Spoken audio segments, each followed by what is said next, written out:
د کہانی په شروعات کې مونږ یو رون نومي قیدي وینو چې هغه په جیل کې د نورو قیدیانو سره قید شوی وي. دراصل پولیس ته د رون سره څه ډرګز میلو شوي وو. د هغې نه پس هغه د جج مخې ته پیش کی نو جج رون له د 6 میاشتو سزا ورکړي. نو هغې نه پس چې رون هغه جیل ته راولي نو هغه وګوري چې په دې جیل کې مختلف ګینګز جوړ شوي دي. نو لږ د پوچتاژ نه پس رون ته پته ولګي چې په دې جیل کې د ټولو نه خطرناک قیدي چې کوم دی هغه آل دی. او لږ د پوچتاژ نه پس یو قیدي دله دا سلا ورکړي چې ته آل سره میلو شه، آل به ستا مدد وکړي ولې چې آل په دې جیل کې د ټولو نه خطرناک او طاقتور قیدی دی. او په جیل کې بهر یو قیدی د به ډیر زیات عزت کو او ول د قتل په کیس کې د تل سکالو نه قید وي. نو هغه نه پس رون د لراشو د خپل کیس باره کې ور سره خبرې کولې. نو آل وتوي چې زوس مصروف یم ما سره بیا بل ټیم ملو شه. هغه نه پس آل د خپل کسانو سره په یو قیدی باندې حمله وکړي او چې ګارد دی وویني نو هغه په شپېلې ووخي. د دې نه پس هغه قیدی پری دی او دراصل آل د تل سکالو نه په دې جیل کې دی. د دې د وجې دغه پولیس سره تعلق ډیر زیات خوي او د ټولو نه ګهره تعلق د دې پولیس سټیشن کیپټن سری وی چې اکثر به هغه نوټم لیکو او واړه کارونه به ورلکول. هغه نه پس مونږ رون وینو چې هغه سره په جیل کې یو اجرا کې دی وی.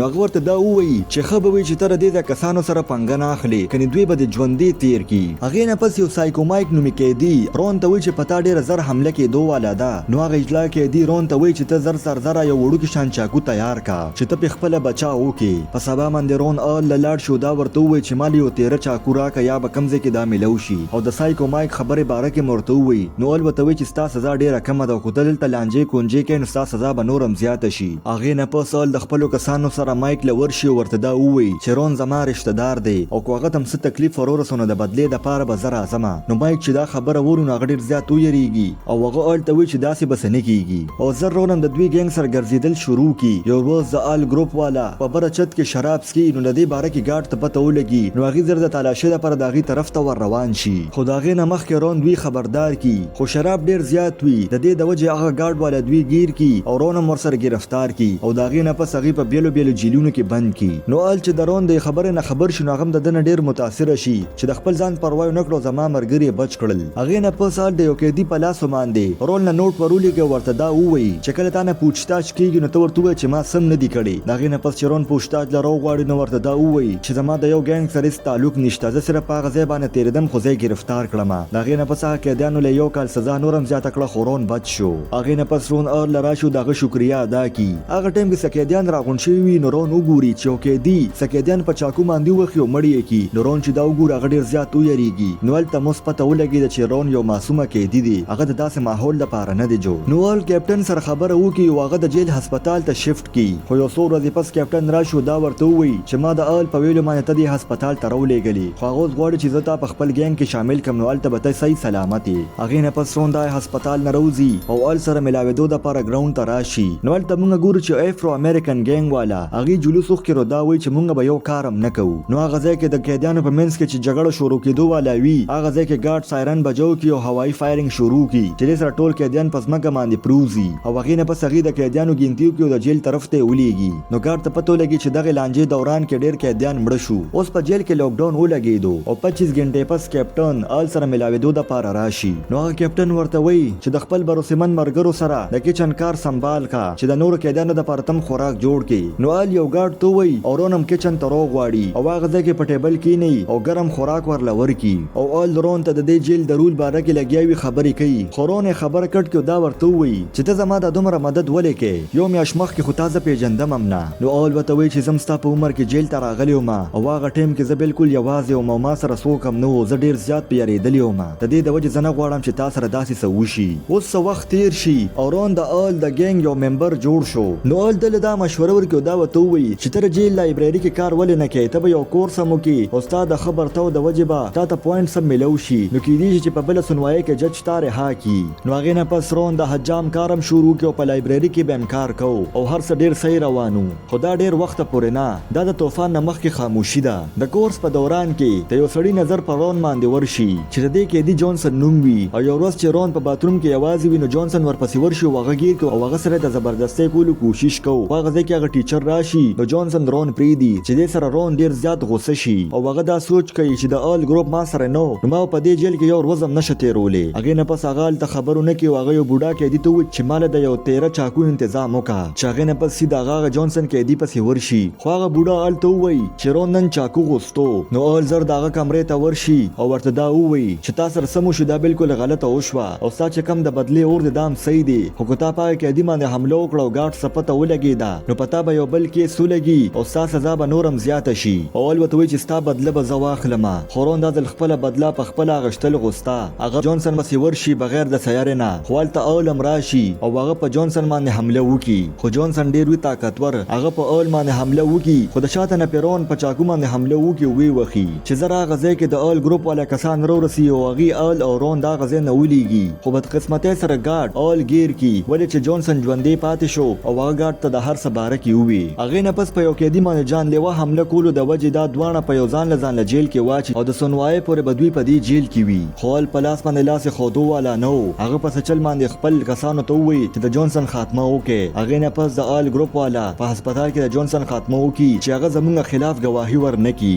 هغې نه پس آل د جیل واډونو څو وکیلانو له راوغواړي او هغې ته د دې باره کې تپوس وکړي چې ته خپل جرم قبول کا خو آل خپل جرم قبول نه کړي ولې چې هغه ګواه مړ کړو د هغه خلاف څه ثبوت هم نه و هغې نه پس آل د هغه ځای نه لاړ شي نو د جیل وارډن وایي چې دا قیدي په دې جیل کې ډېر زیات طاقتور شو چې کله هم دې غواړي هر جرم کولی شي او هغه دا وایي چې جج ته ووایه چې د ده سزا زیاته کړي او بل جیل ته ولیږي او هغې دا وایي چې د روند هم سزا زیاته کړي ولې چې هغه هم د دې ګروپ ډېر خطرناک ممبر جوړ شو اوس چې هغه سنوایي له راوغواړي عدالت ته او د سنوایي په ټایم کې جج دا ووایي چې د رون 15 کاله قید نور هم زیات شو نو چې رون دا ووري هغه ډېر زیات غوسه شي او هغه خپل وکیل او هغه جج ته کنځل شروع کړي خو پولیس والا هغه ونیسي او جیل ته راولي هغې نه پس رون سره پلار ملاوېدو دپاره راشي ورته ده ووایي چې ته غم مه کوه زه به ګران نه ګران وکیل ونیسم او تا به د دې جیل نه وباسمه هغې نه پس کیپټن اول سره ملاوېدو دپاره راشي او یو خبره ورته وکړي ورته دا ووایي چې وارډن دا فیصله وکړه چې موږ به تا یو بل جیل ته لیږو ولې چې په دې جیل کې د ده نیټورک ډېر زیات مضبوط دی او هغه چې کم قتل په هسپتال کې شوی و هغه هم د ده په سر واچوي نو ول چې دا خبره ووري نو په لومبي ځل هغه سره ټینشن شي ولې چې هغه نه غوښتل چې زه د دې جیل نه لاړ شمه خو د هغه په دماغو کې یو ترکیب راشي هغې نه پس ګارډ چې به ده له کومه خوراک راوړو هغه به ده نه خوړو او دې خپل لاس هم زخمي کړي او د هغې وینه په ټول بدن باندې ولګوي او هغه خوراک په ټوایلټ باندې کېږدي او هغه خوري نو ګارډ چې دی دا وګوري نو هغه ته داسې لګېدو چې د ده دماغي حالات خراب شو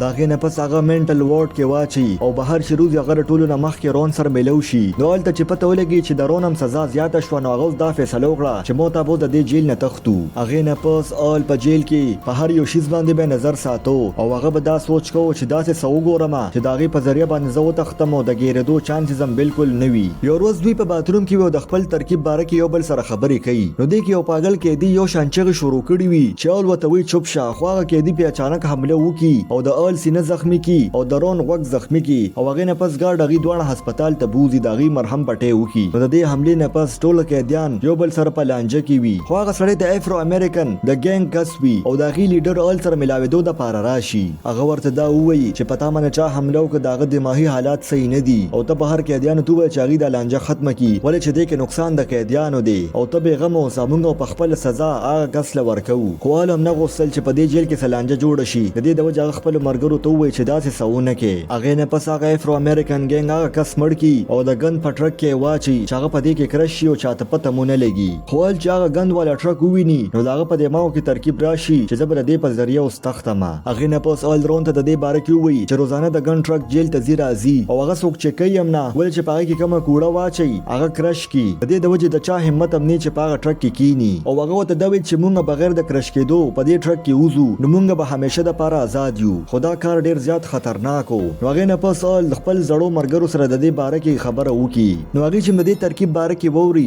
نو هغه د ګن ټرک ډرایور له رشوت ورکړي او د دې کار دپاره یې رضا کړي هغې نه پس دوی د خپل ترکیب باندې کار شروع کړي او په کچن کې هغې له یو ډېر دوه غټ مضبوط راډونه ورکړي چې هغه کرشر پې ودروي ولې که دوی په هغه ټرک کې کېناستل او هغه کرشر یې ونه درو نو د دوی هډوکي به چوره چوره شي اوس د دوی ترکیب تیار شو او اوس په سبا باندې دوی تښتېدو والا دي او اول خپلو کسانو سره په آخري ځل کیني او هغه ورته الوداع ووایي په سبا باندې هغې په پټه کچن ته راشي او هغې ګند راوچت کړي او هغه راډونه هم راواخلي او په پټه باندې هغه ټرک ته ځان راورسوي اوس د ګارډ د نظرونو نه ځان بچ کړي او رون هغه ټرک ته ورټوپ کړي او چې څنګه اول ورتلو واله و هغه ځای کې اچانک یو ګارډ راشي او هغه د ټرک ډرایور سره خبرې کوي او هغې نه پس هغه دروازه بنده کړي چې اول دن نه پاتې شي او هغې نه پس رون هغه ټرک کې دننه هغه راډه کرشر منځ کې ولګوي او خپل ځان بچ کړي او هغې نه پس هغه ټرک بهر وتو والا وي خو ګارډ هغه ټرک د ښکته نه چیک کړي او هغې نه پس هغه ټرک د جیل نه بهر وځي نو هغه ټرک چې وځي نو اول هم ډېر زیات خوشحاله شي هغه خو په خپل ونه وتو خو هغه د رون دپاره ډېر خوشحاله شو او هغې داغې نه پس هغه د خپل ناکام ترکیب باره کې ویټو ته ووی. نو ویټو ورته وی چې د جیل نه بهر وځو نو ته به کیس او زمونږ به ستانه بغیر په دې جیل کې زړه نه لګي، ته خو د دې جیل بادشاهي. او دې سره دا کہانی ختم شو. که تاسو دا کہانی خوښ شوی نو دا ویډیو در سره لایک کړئ او چینل در سره سبسکرایب کړئ.